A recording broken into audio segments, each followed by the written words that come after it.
අයිබෝන් ළමයි අපි අද අපේ 11 වසරේ සිලබස් එකේ අන්තිම පාඩම තමයි වීඩියෝ එකක් හැටියට ඔයාලට පැහැදිලි කරන්න හදන්නේ. මොකද මේ පාසල නැවත විවෘත කරන දවස ආයෙත් කල් ගිහිල්ලා තියෙන නිසා අපි මේ පාඩම වීඩියෝ එකක් විදිහට ආවරණය කරගන්න උත්සාහ කරමු. හරි, අපේ අන්තිම පාඩම වෙන්නේ සමාජය සහ තොරතුරු සංවේදන තාක්ෂණය කියන එක. තර මේකෙදී අපි ගොඩක් වෙලාවට ICT කොහොමද සමාජයේ භාවිතා වෙන්නේ, ඒ සම්බන්ධයෙන් සමාජයේ විශේෂ පුද්ගලයන් ICT භාවිතා කරද්දී ඇති වෙන ගැටලු තියෙන ඒ වගේ තියෙන විවිධාකාරයේ ප්‍රශ්න, මේ වගේ දේවල් ගැන තමයි කතා කරන්නේ. විවිධ භාවිතයන් මොන වගේ දේවල් සඳහාද භාවිතා කරන්නේ කියන දේවල් ගැන අවබෝධයක් ලබා ගන්න තමයි මේ පාඩම නිර්මාණලා තියෙන්නේ. ඒතර මේ පාඩම දෙආකාරයකින් වැදගත් වෙනවා. එකක් තමයි වාට විභාගෙදී යම්කිසි ලකුණු ප්‍රමාණයක් ලබා ගන්න මේ පාඩම වැදගත් වෙනවා. ඒදී සමහර අවුරුදු වල මේ පාඩමෙන් ප්‍රධාන ප්‍රශ්න කොටසකුත් බහුවර්ණ ප්‍රශ්නත් ඇවිල්ලා තියෙනවා. ඒ නිසා සැලකිය යුතු ලකුණු ප්‍රමාණයක් ලබා ගන්න මේ දැනුම වැදගත් වෙනවා. ඊට අමතරව මේ පාඩමේ ඕගොල්ලෝ ඉගෙන ගන්න දේවල් ජීවිතයට ඔයාලගේ එදිනදා ජීවිතයේදී වැදගත් දේවල් ඔයාලට ඉගෙන ගන්න පුළුවන්. එතකොට මේ පාඩමේ පළමුවෙන්ම අපිට කතා කරන්න තියෙන්නේ විනෝදාස්වාදය සඳහා තොරතුරු හා සංවේදී තාක්ෂණය යොදා ගන්න අවස්ථා ගැන. හරි. ICT තොරතුරු හා සංවේදී තාක්ෂණය භාවිතා කරන අවස්ථා ගැන කතා කරද්දී මෙතන විනෝදාස්වාදය සඳහා භාවිතා කරන හැටි තමයි මෙතන කතා කරන්න තියෙන්නේ. ඒතර මේක නම් ඕගොල්ලෝ අපිටත් වඩා හොඳට දන්නවා. ICT භාවිතා කරලා ළමයි ගොඩක් විනෝද වෙනවා. ඉස්සර වගේ නෙවෙයි. විවිධාකාරයෙන් විනෝද වෙන්න අවස්ථා නිර්මාණය වෙලා තියෙනවා ICT භාවිතය තුලින්. ඉතින් අපි බලමු මේකේ පොතේ සඳහන් කරලා තියෙන විදිහට පළවෙනි එක තමයි ත්‍රිමාන රූප තාක්ෂණය කියන එක. ත්‍රිමාන රූප තාක්ෂණය කියන්නේ අතර දන්න අපි 3D කියන 3 dimension කියන එක තමයි 3D කියලා කියන්නේ. එතකොට 3D කියපුවම ඔයගලන්ට විශේෂයෙන් මතක් වෙන ඇති 3D films එහෙම. මම හිතන්නේ මෙතන මේ බොහොමයක් දෙනා 3D films බලලා ඇති. එතකොට අපිට පුළුවන් සිනමා ශාලාවට ගිහිල්ලත් 3D චිත්‍රපටි බලන්න, 3D ෆිල්ම්ස් බලන්න. එතකොට ඔයගලන්ට මතක ඇති මේ අත්දැකීම ලැබලා තිනවා. විශේෂයෙන්ම ඔයාලට ලැබෙනවා විශේෂ කණ්ණාඩියක්, උපැස්සියලක්. ඒක තුලින් බලපුවම තමයි අපිට අර චිත්‍රපටයක 3D ස්වභාවය, ත්‍රිමාන ස්වභාවය දැක ගන්න පුළුවන් වෙන්නේ. ඒ විතරක් නෙමෙයි, දැන් මේ වෙනකොට චිත්‍රපට නිර්මාණය වෙලා තිනවා 3D තාක්ෂණය භාවිතා කරලා. එතකොට ඒ විතරක් නෙමෙයි, ඉලෙක්ට්‍රොනික උපාංග නිපදවන සමාගම් TV නිර්මාණය කරලා තිනවා. එක ආයතන විසින් විවිධාකාරයේ ප්‍රසිද්ධ ඉලෙක්ට්‍රොනික උපාංග හදන සමාගම් 3D TV නිර්මාණය කරලා තිනවා. එතකොට ඔබට පුළුවන් ගෙදරදී මේ 3D චිත්‍රපට, 3D කාටුන් මේ වගේ දේවල් රස විඳින්න පුළුවන්. මේ TV එකක් සහ ඊට අදාළ වෙන අවශ්‍ය වෙන උපැස්සියලක් එහෙම නැත්නම් කණ්ණාඩි දෙකක් භාවිතා කරලා. එතන මේ එක ක්‍රමයක් තමයි අපිට විනෝද වෙන්න පුළුවන් ත්‍රිමාන රූප තාක්ෂණය නැත්නම් 3D films, 3D images, 3D රූප භාවිතා කරලා පුළුවන් අපිට විනෝදාස්වාදය ලබා ගන්න. අනිත් ක්‍රමය තමයි හොලෝග්‍රැෆික් ප්‍රතිබිම්බ සැකසීමේ තාක්ෂණය. හොලෝග්‍රැෆික් ප්‍රතිබිම්බ සැකසීමේ තාක්ෂණය. මේක බහුලව භාවිතා වෙනවා චිත්‍රපටිවල. විශේෂයෙන්ම ඔයාලට මතක නම් කාලයකට කලින් බොහොම ජනප්‍රිය චිත්‍රපටියක් තිබුණා අවටා කියලා. මෙන්න මේ චිත්‍රපටියේ ඔයාලට බලන්න පුළුවන්. මම පොඩි කොටසක් ඔයාලට පෙන්නන්නම්. මේකේ අර ඔයගොල්ලෝ බලන්න මම පෙන්නන්නම්.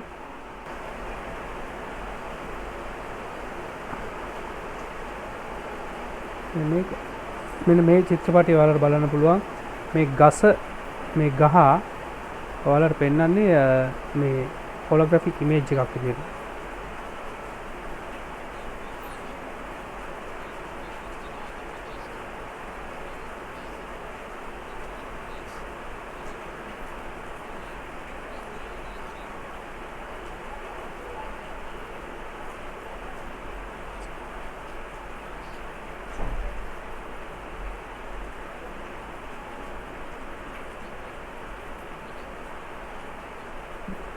ඔයාලට පේනවාද මේ ගහ මේ වෙන තැනක තියෙන ගහක්. මේක හොලෝග්‍රැෆික් තාක්ෂණය මගින් තමයි මේ මේසේ උඩ තියෙන නැත්නම් මේසේ උඩ අවකාශයේ ඒ ගහ අපිට පෙන්ලා තියෙනවා. මෙන්න මේ ආකාරයෙන් ඔයාලට පුළුවන්කම තියෙනවා අවකාශය නැත්තම් අපේ අවකාශයේ මේ රූපයක් නිර්මාණය කරන්න පුළුවන්කම ලැබිලා තිනවා මේ හොලෝග්‍රැෆික් ප්‍රතිබිම්බ සැකසීමේ තාක්ෂණය තුලින්. ඊළඟට තව ඔයගොල්ලෝ විනෝද වෙන දෙයක් තමයි කාටුන් චිත්‍රපට කියන එක. අපි දන්නවා ඕගොල්ලන්ට දන්නේ නැහැ. මොකද අපි පොඩි කාලේ කාටුන් තිබුණේ බොහොම කීපයක් විතරයි. කාටුන් මහා ගොඩක් තිබුණේ අද කාලේ වගේ. අද ඕන තරම් කාටුන් නිර්මාණ ගතිය. ඒකට හේතුව තමයි මේ තොරතුරු තාක්ෂණයේ භාවිතයෙන් කාටුන් නිර්මාණය කිරීම පටන් ගැනීම. ඉස්සර කාලේ කාටුන් එකක් නිර්මාණය කරනකොට ඒක ලොකු වෙහෙසකර ක්‍රියාවක්. මොකද පොඩි අපිටම අත පාත් දාලා තියෙන අතක් උඩට උස්සනවා කියන එක පෙන්වන්න ඕන නම් කාටුන් එකක් කරා ඉස්සර කාලේ කරන්න වෙච්ච දේ තමයි ඉස්සර කාලේ සිද්ධ වෙනවා අත පාත තියාගෙන ඉන්න කාටුන් රූපයක් අඳින්න ඕන. ඊට පස්සේ අත පොඩ්ඩක් ඔසවාගෙන ඉන්න එකක් අඳින්න ඕන. ඊට පස්සේ තව පොඩ්ඩක් ඔසවාගෙන ඉන්න එකක් අඳින්න ඕන. ඔහොම විශාල පින්තූර ප්‍රමාණයක් අඳින්න ඕන. අන්තිම පින්තූරයෙන් මොකද වෙන්නේ? අත ඔසවාගෙන ඉන්නවා පේනවා.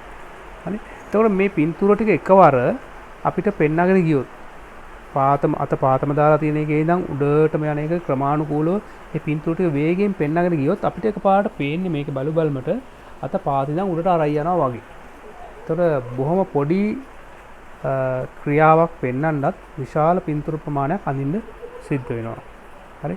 මේ නිසා ඒක සෑහෙන වෙහෙසකර ක්‍රියාවක්. ඒ නිසා ගොඩාක් කාටුන් නිර්මාණලා තිබුණේ නැහැ. නමුත් තොරතුරු තාක්ෂණයේ භාවිතයත් සමග අර අත පහතින් දාලා තියෙන පින්තූරය අඳිනවත් එක්කම අත අන්තිමට තියෙන ස්ථානයේ පින්තූරය අඳපුවාම මේ අතර පින්තූර ටික ඉබේම නිර්මාණය කරගන්න පුළුවන් විදිහට මෘදුකාංග නිර්මාණලා තියෙනවා. මේවා භාවිතා කරලා ඉතාමත් ඉහළ තත්ත්වයේ ඒ වගේම තම ලස්සන කාටුන් අද නිර්මාණලා තියෙනවා. ඔයාලට විනෝද දෙන්න පුළුවන්. ඔයාලට මතකයි වික්ටෝරියන් ජීටෝ කියලා අපි සොෆ්ට්වෙයාර් ඉගෙන ගත්තා. ඒකදී ඔයගොල්ලෝ බෝලයක් වගේ පොඩි වස්තුවක් යම් ස්ථානයක ඉඳන් තව ස්ථානයකට යන හැටි නිර්මාණය කරා ඇනිමේෂන් එක 2D ඇනිමේෂන් එකක් අපි කරලා බැලුවා 3D නෙවෙයි නමුත් 2D ඇනිමේෂන් එක. ඒතකොට මේ කාටුන් අන්න ඒ වගේ ඒ ඇනිමේෂන් එක අපිට හරි පහසුවෙන් හදා ගන්න පුළුවන්. පරිගණකය විසින් කරන්නේ මුල් අවස්ථාවේ රූපේ තියෙන තැනත් අවසාන අවස්ථාවේ රූපේ තියෙන තැනත් අතර රූප ටික එයා ඉබේ ඇඳ ගන්නවා. මෙන්න මේ වගේ. අද වෙනකොට කාටුන් විතරක් නෙවෙයි කාටුන් 3D ත්‍රිමාන ස්වභාවයේ කාටුන් නිර්මාණය කරන්න පුළුවන් වෙලා තියෙනවා. විශාල වශයෙන් තියෙනවා. ඊළඟ තමයි අංකිත ශ්‍රව්‍ය සංස්කරණය කියන එක. ඒ ගොඩක් ඔය ඔයගොල්ලෝ දන්නවා සින්දුත් එක්ක වැඩ කරන අය මෙන්න මේ වගේ බෝඩ් එකක් ඔයගොල්ලෝ දැකලා ඇති ඔය මියුසිකල් ෂෝ වල එහෙම නැත්නම් ඒ සවුන්ඩ් එඩිටින් වගේ කරන අය සවුන්ඩ් කන්ට්‍රෝල් කරන අය. ඒතර මෙතෙන්දි පුළුවන් වෙනවා සින්දුවක් නැත්නම් සංගීතයක ඒ නාද රටාව වෙනස් කරලා ඒ වගේ තීව්‍රතාවය අඩු කිරීම මගින් නාද රටාව වෙනස් කරලා සංගීතය නිර්මාණශීලී විදිහට මෘදුකාංග භාවිත කරලා නිර්මාණශීලී විදිහට අපිට ලබා දෙන්න මේ අංකිත ශ්‍රව්‍ය සංස්කරණය කියන එකෙන් පුළුවන් වෙලා තියෙනවා. ඒ කියන්නේ සවුන්ඩ් එඩිට් කරන්න පුළුවන්කම තියෙනවා. ඒකත් ICT තාක්ෂණයේ භාවිතයෙන් තමයි මේ දේවල් සිද්ධ වෙන්නේ. ඒ වගේම ඔයාලා ගෙවල්ලත් ඇති හෝම් තියටර් සිස්ටම් කියන එක මේකදී ඔයාලා දන්නවා හෝම් තියටර් සිස්ටම් මේ රූපේ පෙන්ලා තියෙන මෙන්න මේ වගේ එකදී බෆල්ස් 4ක් එහෙම නැත්නම් 5ක් විතර කාමරේ 4 පැත්තෙන් තියලා අපි මැද ටීවී එකක් තියලා චිත්‍රපටයක් වගේ බලනකොට අපිට ඒ හඬවල් චිත්‍රපටයේ ලැබෙන විවිධ හඬවල් බබල්ස් 4න් නැත්නම් බබල්ස් 5න් විවිධ ස්ථාන වලින් ඇහෙනවා. ඒතර සමහර හඬවල් පිටිපස්සෙන් ඇහෙනවා. අපි පුටුව මැද ඉඳගෙන ඉන්නවනම් පිටිපස්සෙන් ඇහෙනවා. සමහර ඒවා ඉස්සරහින් ඇහෙනවා. මේ වගේ ඒතර චිත්‍රපටියේ සැබෑ ඒ චිත්‍රපටියේ පෙන්වන පරිසරයේ ඉන්නවා වගේ දැනෙන හැඟීමක් අපිට ලබා ගන්න පුළුවන්කම ලැබෙනවා මේ හෝම් තියටර් සිස්ටම්ස් වගේ වයි. මේ සියල්ල තුළ භාවිතා වෙන්නේ අංකිත ශ්‍රව්‍ය සංස්කරණය කියන තාක්ෂණය තමයි භාවිතා වෙන්නේ ICT භාවිතේ. ඊළඟට ඔයාලා මේක නම් මට වඩා හොඳට ඔයගොල්ලෝ දන්නවා අංකිත ක්‍රීඩා ඩිජිටල් ගේම්ස්. ඉතින් මේ ගේම්ස් කියන දේ බොහොම ගොඩාක් දියුණු වෙච්ච ශේෂ්ත්‍රයක් ICT භාවිතයෙන්. මේවා 3D 4D ඒ වගේ විවිධ මට්ටම් වල ක්‍රීඩා තියෙනවා. ඉතින් ඔයාලගේ ෆෝන් එකේ සිට ටැබ් එක පරිගණකයේ ලැප්ටොප් එහෙම නැත්නම් ඩෙස්ක්ටොප් මේ සියල්ල දක්වා මේ අංකිත ක්‍රීඩා නැත්නම් මේ ඩිජිටල් ගේම්ස් මේ ගේම්ස් විහිදිලා ගිහිල්ලා ඉතින් අද කාලේ වර්තමානයේ බොහොම ජනප්‍රිය වෙලා තියෙනවා. ඉතාමත් ජනප්‍රිය වෙච්ච ගේම්ස් ඕන තරම් තියෙනවා. ඒ වගේම සමහර අහිතකර ස්වභාවයක් තමයි ළමයි මේවට ඇබ්බැහි වෙලත් තියෙනවා. ඊළඟට අපි බලමු මොකද්ද මේ සමරෝපණ ක්‍රීඩා කියන්නේ. සමරෝපණ කියන එක ක්‍රීඩාවක් විතරක් නෙමෙයි. මේක තව ඊට වඩා ප්‍රයෝජනවත් විදිහට භාවිතා වෙනවා. ඔගොල්ලෝ මේ ඉස්සර කාලේ අපි හිතමු ඩ්‍රයිවිං ලයිසන් එකක් ගන්න ගියාම ඉස්සර කාලේ ඒ යන පුද්ගලයා ලර්නර්ස් එකට නැත්නම් ඩ්‍රයිවිං ඉගෙන ගන්න යන ඒ ආයතනයට ගියාට පස්සේ ඒගොල්ලෝ කරන්නේ මූලිකව දැනුම ලබා දීලා එයා ඊළඟ දවසේ ඉඳන් පාරේ වාහනේ නග්ගලා පුරුදු කරන්න උත්සාහ කරනවා. ප්‍රධාන පාරේ ඒගොල්ලන්ගේ වාහනේ නග්ගලා පුරුදු කරන්න උත්සාහ කරනවා. නමුත් අද කාලේ එහෙම කරන්නේ නැහැ. වර්තමාන වෙනකොට ඔයාලට මේ පේනවා රූපෙ මෙන්න මේ වාහනයක් වගේ එකක් තියෙනවා. මෙන්න මේක ඇත්තටම සිමියුලේටර් එකක් මේකට අපි කියන්නේ. ඒතකොට මේකේ කෙනෙකුට පුළුවන් මේකට නැගලා මේක වාහනේ වගේ වාහනයක තියෙන සියලු උපාංග මේකේ තියෙනවා. අපි දන්නවා ස්ටියරින් වීල් එක, ගියර් චේන්ජ් කරන එක, එතකොට පෙඩල්ස් මේ සියල්ල සිග්නල් ලයිට් ඒ සියල්ල තියෙනවා. සීට් බෙල්ට් එක පවා තියෙනවා. එතකොට දැන් යන ලර්නර්ස් වලත් ඕගොල්ලන්ගේ මෙන්න මේ වගේ තමයි ඔයගොල්ලෝ ඉස්සරහම යොමු කරන්නේ. ඒතකොට මෙතෙන්දී ඔයාලට පුහුණුවක් ලැබෙනවා මේ තිරේ මේ ඉස්සරහා තියෙන තිරේ දිහා බලාගෙන වාහනයක් යනවා වගේ ගේම් එකක් වගේ ඔයාලට වාහනයක තියෙන කොටස් සියල්ල භාවිතා කරලා පුහුණුවක් ලැබෙනවා. උදාහරණයකට ගියර්ස් මාරු කරන හැටි. එතකොට ඇස්ලේටර් එක, ක්ලච් එක මේ වගේ දේවල් භාවිතා කරන හැටි කියන මූලික පුහුණුවක් මේකෙන් ඔයාගේ ඇඟට පුහුණුවක් ලබා ගන්න පුළුවන් වෙනවා. ඒතකොට මේ පුහුණුව ලබා ගත්තාම ඔයාලට පහසු වෙනවා ඊළඟ දවසේ යම් දවසක ගිහිල්ලා පාරේ සැබෑ පාරේ වාහනේ ධාවනය කරගෙන යනකොට එලවගෙන යනකොට ඔයාට අර කලින් දේවල් පුහුණු වෙලා තියෙන නිසා මූලික දේවල් ඒව ගැන වෙහෙස වෙන්න අවශ්‍ය නැතුව පාරේ වාහනේ අරන් යන්න ඔයාගේ මනස යොමු කරන්න පුළුවන්කම ලැබෙනවා. ඉතින් මේකේ ලොකු කාලයක් ඒ වගේ ඉතුරු වෙනවා. ඒ වගේම ලොකු ආරක්ෂාවක් ලැබෙනවා මූලික දේවල් පුහුණු වීම තුළින් ඔයාට පාරේ යද්දී ඒ ගැන අවධානය යොමු කරලා යන්න පුළුවන් වීම නිසා. ඉතින් මේවා ඒ ක්‍රීඩා වශයෙන් භාවිතා කරනවා. මේක සමහර ඕගොල්ලෝ ඔය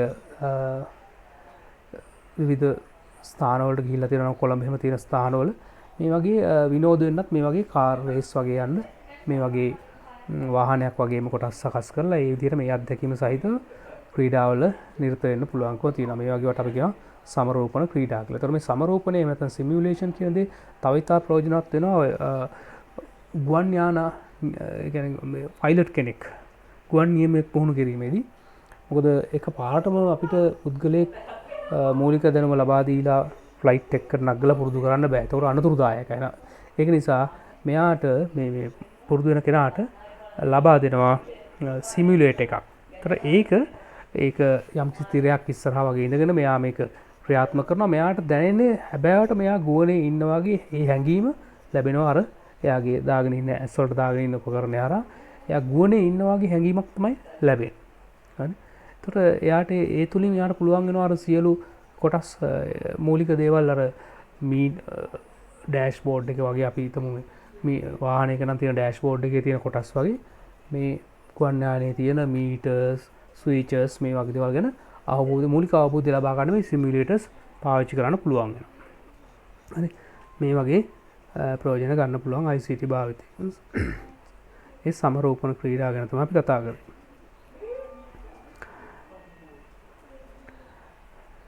තොරතුරු සංවේදන තාක්ෂණයේ විවිධ වාසි තියෙන වගේම මේක නිසා විවිධාකාරයේ ගැටලුත් නිර්මාණය වෙලා තියෙනවා.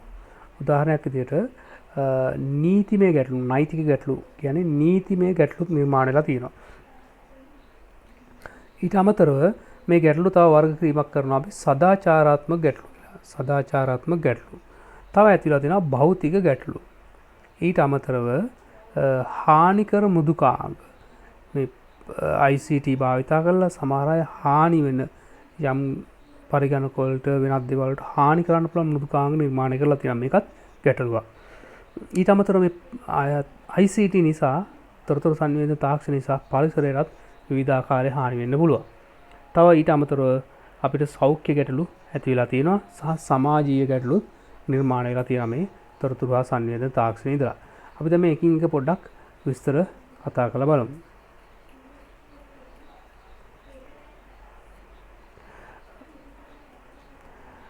පළවෙනිව නීතිමය ගැටලු යටතේ පළවෙනි දේ තමයි පෞද්ගලික දත්ත සොරා ගැනීම කියන දේ. පෞද්ගලික දත්ත සොරා ගැනීම කියන දේදී වෙන්නේ ඔයාගේ අනන්‍යතාවය, ඔයාගෙන ඔයාගේ විස්තර ඇතුළත් තොරතුරු මොනාහරි දෙයක් හොරා ගැනීම. විශේෂයෙන් මේක පරිගණකයෙන් වෙන්න පුළුවන්. නැත්නම් වෙනත් උපක්‍රමයක් භාවිතා කරලා මේ තොරතුරු සොරා ගැනීම තමයි මෙතනින් කියන්නේ. උදාහරණ දෙනවා පුද්ගල නාම, මෙතන දුරකථන අංක, ඡායාරූප, පෞද්ගලික තොරතුරු ඇතුළත් කර ඇති පරිගණක මතක, ඒ කියන්නේ අංකිත කැමරා, ජංගම දුරකථන සොරා ගැනීම, එහි තොරතුරු සාධිකව ලබා ගැනීම. උදාහරණයක් විදිහට මේක දේවල් වෙනවා. දැන් හිතන්න ඔයා යාළුවෙක්ගේ පෙන් ඩ්‍රයිව් එකක් ඉල්ලගෙන යනවා මොන හරි අපි ටියුට් එකක් නැත්නම් පේපර් එකක් කොපි කරගන්න කියලා. ඔයා අරන් ගිහිල්ලා ඔයාගේ යාළුවාගේ පෙන් එකේ තියෙන ෆොටෝස් ටිකක් තියෙනවා. ඒ ටිකත් ඔයා කොපි කරගන්නවා යාළුවාගේ ෆොටෝස්. යාළුවාගේ ගෙදර අය ෆැමිලි එකේ ෆොටෝස් වගේ ඔයා කොපි කරගන්නවා. අන්න එතකොට ඔයා කරලා තියෙන වැරදි වැඩක්. ඒක පෞද්ගලික දත්තයක් සොරා ගැනීමක්. එතකොට විවිධ දේවල් වෙන්න පුළුවන්. පුද්ගලයාට අදාළ දත්ත සොරා ගැනීම මේක නීතිමය ගැටලුවක්. හරි. ඊට අමතරව මේක තව වෙන්න පුළුවන් අවස්ථාවක් තමයි මේක ජීවිතේට වැදගත් වෙනවා. ඔයාලා ගොඩක් වෙලාවට ඔය ෆෝන් වගේ දේවල් කැඩිලා හදන්න දීපුවාම මේක වෙලා තියෙන දෙයක්. ෆෝන් වගේ දේවල් නැත්නම් පරිගණකයක් වෙන්නත් පුළුවන්.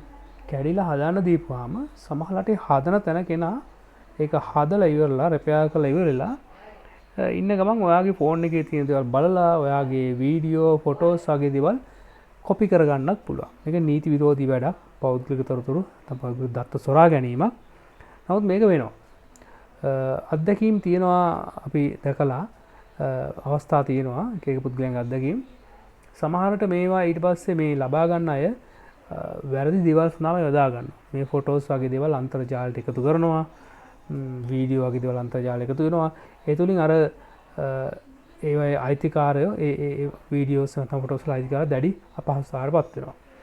ඉතින් වැදගත් දෙයක් තමයි මතක තියාගන්න ඕගොල්ලෝ මේ ඩිජිටල් ඩිවයිස් එක එහෙම නැත්නම් මේ අංකිත උපාංගයක ෆෝන් එක නැත්නම් මෙමරි චිප් එකක්, පෙන් ඩ්‍රයිව් එකක් වගේ එක ගබඩා කරන තොරතුරු නැත්නම් ෆොටෝස්, වීඩියෝස් මොනහරි දේවල් දත්ත කිසිම වෙලාවක සුරක්ෂිත නැහැ. මොකද ඔබ ඒවා ඒ උපාංගයේ මකලා දැම්මත් ෆෝන් එකේ තියෙනවා මකලා ෆෝන් එක රීසෙට් කරලා පෙන් එක නම් ෆෝමැට් කරලා චිප් එක ෆෝමැට් කරලා තිබුණත් විවිධ මෘදුකාංග භාවිතා කරලා තව කෙනෙකුට පුළුවන් මේ තොරතුරු නැවත ලබා ගන්න. මේ මකපු තොරතුරු නැවත ලබා ගන්න පුළුවන්. හොඳට මතක තියාගන්න. ඒ නිසා පළවෙනි කාරණා තමයි ඔයාලා ඉගෙන ගන්න ඕන. අතිශය පෞද්ගලික දේවල් කිසිම දෙයක් මේ ඩිජිටල් මීඩියා වල ගබඩා කරන්න හොඳ නැහැ. පුළුවන් තරම් ගබඩා නොකර ඉන්න ඕන. හරි. අනිත් දේ තමයි එවැනි උපාංග ඔබ තව කෙනෙකුට අතරපත් කරන එක පුළුවන් තරම් අවම කර ගන්න ඕන. උදාහරණයක් විදිහට අපි ෆෝන් එකක් නම් සමහරට ඔයාගේ පෞද්ගලික දේවල් චිප් එකේ ගබඩා කර ගන්න පුළුවන්. එහෙම ගබඩා කරලා ෆෝන් එක හදන්න දෙන අවස්ථාවක චිප් එක අයින් කරගෙන ෆෝන් එක දෙන්න පුළුවන්. ඒ වගේ. දැන් ඔය පිට රටින් පරිගණක එවනකොට භාවිතා කරපු පරිගණක මේ රටට එවනවානේ සමහරවිට ගේනවානේ නැවත භාවිතා කරන්න විකුණන්න. එතකොට ඒ ආයතන වලින් එහෙම නැත්නම් ඒ කම්පැනිස් වලින් ඒ කම්පියුටර්ස් පාවිච්චි කරපු ඒගොල්ලෝ ඒගොල්ලන්ගේ හાર્ඩ් එක අයින් කරන ඉතුරු කොටස තමයි අපිට දෙන්නේ. මොකද ඒගොල්ලන්ගේ වැදගත් තොරතුරු තියෙනවා නම් වැදගත් දත්ත තියෙනවා නම් හાર્ඩ් එක අපිට ඒත් එක දෙන්නේ නැහැ. මොකද හાર્ඩ් එකේ තියෙනවා මකලා එව්වත් අපිට මෙහෙන් නැවත ඒවා අපිට ආපහු ඒවා රිකවර් කරගන්න පුළුවන්. පොඩි සොෆ්ට්වෙයාර් එකක් තියෙනවා R Linux කියලා. මම ඔයාලට පෙන්නන්නම්. මේ R Linux එක පාවිච්චි කරලා ඔයාලට ඕන බොහොම ලේසියෙන් 50% විතර data ඔයාලගේ පෙන් එකේ data නැති වුණා නම් ඒවා රිකවර් කරගන්න පුළුවන්. මම සොෆ්ට්වෙයාර් එක විතරක් පෙන්නන්නම්. අපි බලමු R Linux එක හොයාගන්න.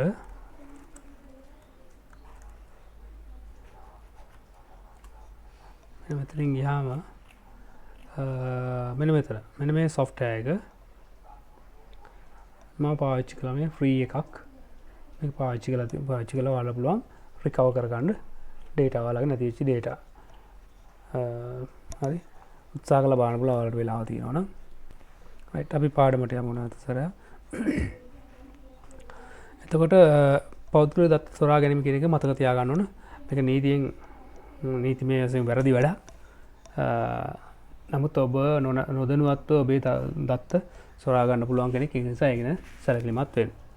ඊළඟ කාරණේ තමයි අනවසරයෙන් පරිගණක පද්ධතියට ඇතුල් වීම කියන එක. මේකට අපි නිතර භාවිතා කරන නමක් තියෙනවා. අපි කියනවා හැක් කරනවා කියන්නේ ඔක. ඔයගොල්ලෝ අහලා ඇති ප්‍රසිද්ධ හැකර් ගෲප් එකක් ඉන්නවා මේ දවස්වල ඇනොනිමස් කියලා. ඇනොනිමස් කියන්නේ ඇත්තට නිර්නාමිකයි කියන අදහස. නමක් නැහැ කියන අදහස තමයි ඇනොනිමස් කියන්නේ. ඉතින් මේ හැක් කරනවා කියන්නේ අපි මොන හරි ක්‍රමයකින් කෙනෙක්ගේ පාස්වර්ඩ් යූසර් නේම් හොයාගෙන මොන හරි උපක්‍රමශීලව මොන හරි ක්‍රමයකට ආයතනයකට ඇතුල් වෙලා හැම වගේ දත්ත සොරා ගැනීම කියන දේ පොදුවේ අපිට කියන්න පුළුවන් හැක් කරනවා කියන අදහස ගන්න පුළුවන්. මේක නීතිමය වශයෙන් වැරදි වැඩක්. එතකොට හැකින් කියන දේ ගැන කතා කරනකොට මේක ඇත්තටම දැන් කෙනෙක්ගේ යූසර් නේම් එකක් පාස්වර්ඩ් එකක් හොරෙන් බලාගෙන ඉඳලා ඒක මතක තියාගෙන තව කෙනෙක්ගේ ගිණුමකට පිවිසනවා කියන එක අනවසරයෙන් පිවිසීමක් තමයි. නමුත් ඒක එච්චර මේ ඒක හැකියාවක් නෙවෙයි. අපි සාමාන්‍යයෙන් හැකින් කියන දේ ගත්තාම හැකර්ස්ලා කියන්නේ සෑහෙන හොඳ හැකර් කෙනෙක් කියන්නේ එයාට හොඳ පරිගණක පිළිබඳ හොඳ දැනුමක් තියෙන්න ඕන, හොඳ හැකියාවක් තියෙන්න ඕන. එහෙම නැතුව දුරස්තව තියෙන පරිගණක පද්ධතියට පිවිසෙන්න බෑ. හරි හොඳ හැකර් කෙනෙක් කියන්නේ එයා හොඳ දැනුමක් තියෙන බුද්ධියක් තියෙන කෙනෙක් වෙන්න ඕන. හොඳ හැකියාවක් තියෙන්න ඕන එයාට ඒ වැඩේ කරන්න. ඊට අමතරව අපි අනවසරයෙන් පිවිසෙන්න පුළුවන් තව ක්‍රමයක් තමයි තව කෙනෙක් පාස්වර්ඩ් එක ටයිප් කරනකොට හොරෙන් බලාගෙන ඉඳලා පිවිසෙන්න පුළුවන්. ඒක එච්චර ඒක දෙකම නරක වැඩක්.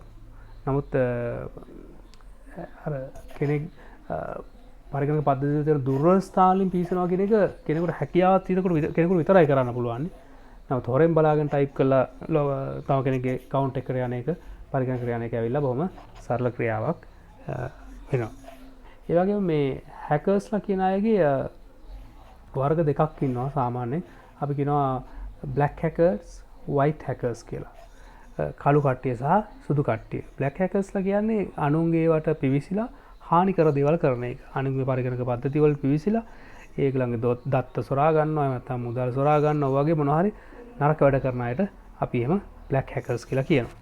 white hackers කියන්නේ එහෙම නරක වැඩ නොකර ඒක වෘත්තියක් වශයෙන් ඒක පාවිච්චි කරන අයත් ඉන්නවා. උදාහරණයක් විදිහට white hackersලා කියන කණ්ඩායමට පුළුවන් අපි හිතමු මොන හරි බැංකුවක පරිගණක පද්ධතියක අන්තර්ජාලය හරහා මේගොල්ලෝ පිවිසෙනවා. ඒකට ඇතුල් වෙනවා. ඒකේ ආරක්ෂාව බිඳගෙන ඇතුල් වෙනවා. ඇතුල්ලා මේගොල්ලෝ කියනවා බැංකුවට මෙහෙමයි ඔයාලගේ බැංකු පද්ධතිය මෙන්න මේ වගේ දුර්වලතාවයක් තියෙනවා. කෙනෙකුට මෙන්න මෙතනින් ආරක්ෂාව නැහැ. ඒකෙන්ද මෙතනින් පිවිසෙන්න පුළුවන් ඔයාලගේ පද්ධතියට කියලා දැනුම් දීලා දැනුම් දෙනවා. එතකොට බැංකුවට පුළුවන් සමහරට මේගොල්ලන්ගේ උදව් ඉල්ලගෙන ඒක ආරක්ෂිත බවට පත් කරගන්න පුළුවන් කල බලන්න. ඒ තුලින් මේගොල්ලන්ට ආදායමක් ලබා ගන්න පුළුවන්. එතකොට ඔය certified ethical hacking කියලා පාඨමාලාවක් පවා තියෙනවා හැක් කරන හැටි ඉගෙන ගන්න. ඒක රහසිගත පාඨමාලාවක් නෙවෙයි ප්‍රසිද්ධියේ කරන පාඨමාලාවක්. ඒ තුලින් කොහොමද පරිගණක පද්ධතිය හැක් කරන්න පුළුවන් කියන ඒ තාක්ෂණය ඉගෙන ගන්න පුළුවන්කම තියෙනවා. හරි. ඊළඟට තව ඇති වෙන නීතිමය ගැටලුවක් තමයි බුද්ධිමය දේපල සොරා ගැනීම කියන එක. ඉස්සෙල්ලා බලන්න මොනවද මේ බුද්ධිමය දේපල කියලා කියන්නේ. බුද්ධිමය දේපල කියලා කියන්නේ ඇත්තටම පුද්ගලයෙක් හරි ආයතනයක් හරි ඒගොල්ලන්ගේ දැනුම එහෙම නැත්නම් ශක්තිය මොන ආහාර දෙයක් යොදවලා හැකියාව යොදවලා මීට කලින් නොතිබුණු දෙයක් නිර්මාණය කරා නම් මීට කලින් භාවිතා නොකරපු දෙයක් නිර්මාණය කරා නම් අන්න ඒකට ඒ නිෂ්පාදනයට හෝ එහෙම නැත්නම් ඒක නිෂ්පාදනයක් වෙන්න පුළුවන්. නැත්නම් මේ අලුතෙන් හොයාගත්ත දේ මොනවා හරි ක්‍රියාවලියක් වෙන්න පුළුවන්. මොනවා හරි ප්‍රොසෙස් එකක් වෙන්නත් පුළුවන්. මෙන්න මේ ක්‍රියාවලියක් නැත්නම් ප්‍රොසෙස් එකක් වෙන්න පුළුවන්. මෙන්න මේ වගේ දෙයකට අපි මේ නිෂ්පාදනයට හෝ වැඩසටහනට ක්‍රියාවලියට අපි කියනවා බුද්ධිමය දේපලක් කියලා. යම් කෙනෙක්ගේ මනෝමය ශක්තිය ඒගොල්ලන්ගේ මොන හරි බුද්ධිමය හැකියාව ශක්තිය යොදලා නිර්මාණය කරපු දෙයක්. මේක මෙතෙක් නොතිබුණු දෙයක් වෙන්න ඕනේ. ඒකෝර තමයි ඒක බුද්ධිමය දේපලක් කියලා සලකන්නේ. ඒක සලකනවා. එතකොට මෙහෙම නිර්මාණය කරපු දෙයක් තවත් කෙනෙකුට ඒක කොපි කරලා තමුන්ගේ නම දාලා අයිතිකාරයෙක් වශයෙන් ඉදිරිපත් වෙන්න පුළුවන්කම ලැබෙනවා. එතකොට මේක කෙනෙකුට කරන්න පුළුවන්. ඔයා දෙයක් හොයාගන්න අලුත් දෙයක් මම ඒක කොපි කරලා ඒක මගේ කියලා මම එකෙන් ආදායම් ලබනවා. මේකට අපි කියනවා බුද්ධිමය දේපල සොරා ගැනීමක් කියලා. හරි. මේක විවිධ ශේෂ්ත්‍ර වලට යන්න පුළුවන්. උදාහරණයකට සින්දුවක් වෙන්නත් පුළුවන්. සින්දු ගායනා කරලා අපිට අවස්ථා තියෙනවා ඉතිහාසයේ අනුන්ගේ සින්දු කියලා සමහරට දඩ ගෙවන්න සිද්ධ වෙනවා. ඒක කෙනෙක්ගේ අවසරයක් නැතුව එයාගේ දෙයක් නිර්මාණයක් අපිට අහම් භාවිතා කරන්න බෑ. එතකොට මේ කෙනෙක්ගේ බුද්ධිමය දේපල ආරක්ෂා වෙන්න ක්‍රමයක් තියෙනවා. ඒ තමයි ඔයා මොන හරි නිර්මාණයක් කරා නම් ඔයාට පුළුවන් ඒකට ලබා ගන්න පේටන්ට් බලපත්‍රයක්. පේටන්ට් බලපත්‍රයක් ලබා ගන්න පුළුවන්. පේටන්ට් බලපත්‍රය කියන්නේ රජය විසින් ඔයාට දෙනවා ලිඛිතව මේ නිර්මාණය ඔයා තමයි ප්‍රථමයෙන්ම හොයාගත්තේ. ඒතර මේකේ ඔයාට අයිතිවාසිකම ඔයාට ලිඛිතව ලබා දීමක් කරනවා. ඒතර වෙන කෙනෙකුට මේක ඉතින් පස්සේ කොපි කරලා තමුන්ගේ විදිහට ඉදිරිපත් කරන්න බෑ. එහෙම වුණොත් ඔයාට නීතියෙන් උදව් ලබා ගන්න පුළුවන්. සමහරට ඒකට වන්දියක් වගේ ලබා ගන්න පුළුවන් වෙන කෙනෙක් භාවිතා කරා නම් අන්න ඒ වගේ ආරක්ෂාවක් ලැබෙනවා. ඒතර පේටන්ට් බලපත්‍රය කියන එක ඉතාල වැදගත් වෙනවා බුද්ධිමය දේපල ආරක්ෂාවට. හරි. ඊට අමතරව අන්තර්ජාලය හා වෙන තවත් දෙයක් තමයි විවිධාකාරයේ වංචා වෙනවා. හරි. මෙතෙන්දී වංචා කියන එකේ පුළුල් පරාසයක තියෙනවා විවිධාකාරයෙන්. මෙතෙන්දී වෙන්න පුළුවන් දෙයක් තමයි අන්තර්ජාලය තුලින් හරි නැත්නම් මොනවා CD වගේ දේවල් වලින් හරි පුද්ගලයෙක්ගේ යම්කිසි පුද්ගලයෙක්ගේ තොරතුරු ලබාගෙන ඔය බැංකු ගිණුම් අත්සම් වගේ ඒවා අරගෙන මම ඒවා අනුකරණය කරනවා. මම හිතුවා මම ප්‍රසිද්ධ පුද්ගලයෙක්ගේ අත්සනක් බලලා ඒ විදිහට මම අත්සන් යදලා ලියුම් ලියනවා. ඊට පස්සේ ඒ වගේ ඊට පස්සේ ක්‍රෙඩිට් කාඩ් පත් වලින් මුදල් වංචා කරනවා. ක්‍රෙඩිට් පාත් අපි දන්නවා අනුගේ ක්‍රෙඩිට් කාඩ් පතක් භාවිතා කරන්න අපිට පුළුවන්කම තියෙනවා. ඒ ක්‍රෙඩිට් කාඩ් පතේ තියෙන අංකය ඉස්සරහ තියෙන ඩිජිට් 16 අංකය සහ පසුපස තියෙන ඩිජිට් 3ක අංකයක් තියෙනවා. ඒ දෙක සහ ඒ ක්‍රෙඩිට් කාඩ් පත අයිතිකාරයාගේ නම උපන්දිනය වගේ විවිධ දේවල් දන්නවා නම් අපිට පුළුවන්කම තියෙනවා මේක අවභාවිතා කරන්න. ඒක අපිට භාවිතා කරන්න පුළුවන්කම තියෙනවා. ඉතින් මෙන්න මේ වගේ දේවල් කරන්ඩ අනිත් අයගේ තොරතුරු ලබා ගන්නවා. මෙන්න මේ වගේ දේවල් අපි කියනවා වංචාවල් කියලා පොදුවේ කතා කරනවා. ඕනවා තමයි එතකොට නීතිමය වශයෙන් ඇති වෙන ගැටලු කීපයක්. සියල්ලම නෙවෙයි මේක පුළුල් පරාසයක තියෙනවා තව විවිධාකාර ගැටලු ඇති වෙන්න පුළුවන්. හරි ඊළඟට අපි යනවා සදාචාරාත්මක ගැටලු මොනවද කියලා බලන්න. සදාචාරාත්මක ගැටලු. මේ යටතේ ප්‍රධාන දෙයක් තමයි ලිඛිත දෑ සොරා ගැනීම කියන එක. මේ ලිඛිත දේවල් හොරා ගන්න එක හරියම ලේසිලා තියෙන අද වෙනකොට. මොකද අපි මොන හරි අපේ ලියන දේවල් අන්තර්ජාලයට මුසු කරපුවාම එතකොට ඉතා ලේසියෙන් අපිට ඒවා තව කෙනෙකුට කොපි කරගන්න පුළුවන්. දැන් ඔය ගොඩක් මේ දේ තියෙනවා. මේක ඉංග්‍රීසියෙන් කියනවා ප්ලැගරිසම් කියලා. දැන් ගොඩක් ඔය අපි හිතමු අපේ විවිධ පාඨමාලා හදාරනකොට ඒකේ අපිට ලැබෙනවා විවිධ පැවරුම් කරන්න. ඒතකොට මේකට තොරතුරු අපි ගොඩක් වෙලාවට ලබා ගන්න අන්තර්ජාලය බලලා සර්ච් කරලා අපිට පුළුවන් තොරතුරු ලබා ගන්න. නම් අපි ඒවා අපේ වගේ භාවිතා කරනවා. ඒතකොට මේක සම්පූර්ණ වැරද්දක්. ඒතකොට අපි කියනවා ලිඛිත දෑ සොරා ගැනීම කියලා. ඒතර අනුන්ගේ නිර්මාණයක් තව කෙනෙකුගේ අදහසක් වෙන්න පුළුවන්, රචනාවක් වෙන්න පුළුවන්, ගීතයක් වෙන්න පුළුවන්, මොනවා හරි නිර්මාණයක් පිටපත් කරලා අපි ඒක අයාගේ අවසරයක් නැතුව අපි ඒක අපේ මොනවා හරි ලියවිල්ලක හරි මොනවා හරි දෙයක භාවිතා කරනවා නම් පිටපත් කරලා භාවිතා කරනවා නම් මෙන්න මේකට අපි කියනවා ලිඛිත දෑ සොරා ගැනීම කියලා. ඒතර මේක සදාචාරාත්මක නොවන දෙයක්, අනුන්ගේ දෙයක් අපේ වගේ භාවිතා කිරීම. ඉතින් මේක වළක්වා ගන්න ක්‍රමයක් තියෙනවා. අපිට පුළුවන් සද්භාවයෙන් භාවිතා කරනවා කියලා කියන්නේ. කෙනෙක් ලියපු දෙයක්, කෙනෙක්ගේ නිර්මාණයක් අපිට පුළුවන් සද්භාවයෙන් භාවිතා කරන්න. ඒ කොහොමද? අපි මේක කියනවා, අපි භාවිතා කරලා අපි කියනවා මේක මගේ දෙයක් නෙවෙයි, මේක මෙන්න මේ පුද්ගලයාගෙන් ලබාගත දෙයක්. එහෙම නැත්නම් මෙන්න මේ ස්ථානයෙන් ලබාගත දෙයක් කියන එක සඳහන් කරන්න පුළුවන්. මෙන්න මේ වගේ අපිට ක්‍රම තුනක් තියෙනවා වෙනත් කෙනෙක්ගේ නිර්මාණයක් භාවිතා කරන්න පුළුවන්. ඒක තමයි පළවෙනි එක තමයි උපුටා දැක්වීම කියන දේ. ඒ කියන්නේ අපිට පුළුවන් කොහෙන්ද මේක ගත්තේ? ඒක රචකයාගේ හෝ රචකයන්ගේ තොරතුරු සඳහන් කිරීම. මෙන්න මේ පුද්ගලයාගේ මෙන්න මේ ස්ථානයේ තියෙන රචනාවෙන් තමයි මම මේක ලබා ගත්තේ කියලා අපිට දැනුම් දෙන්න පුළුවන්. එතකොට ඒක සටහන් කරන්න පුළුවන්. එතකොට ගැටලුවක් වෙන්නේ නැහැ. ඒක ප්ලැගරිසම් වලට අහු වෙන්නේ නැහැ. ලිඛිත දෑ සොරා ගැනීමට අහු වෙන්නේ නැහැ. ඊළඟ ක්‍රමය තමයි ගෙනහැර දැක්වීම කියන එක. මෙතෙන් වෙන්නේ අපි ඒ ලබාගත් කොටස උද්දෘත පාට එහෙම නැත්නම් උඩු කොමා තුල සටහන් කරලා අපිට භාවිතා කරන්න පුළුවන්. ඒ අනික් ක්‍රමය. ඊළඟ තුන්වෙනි ක්‍රමය තමයි යොමුව දැක්වීම. යොමු දැක්වීම කියන්නේ තොරතුරු ලබාගත් වෙබ් අඩවි ලිපින රචනා ආදී අවසානයේ සටහන් කරන්න පුළුවන්. මේක අවසානයේ සටහන් කරන්න පුළුවන්. උදාහරණයක් විදිහට ඕනම පොතක නැත්නම් ඩොකියුමන්ට් එක අවසානයේ මෙහෙම තියෙන පුළුවන්. අපි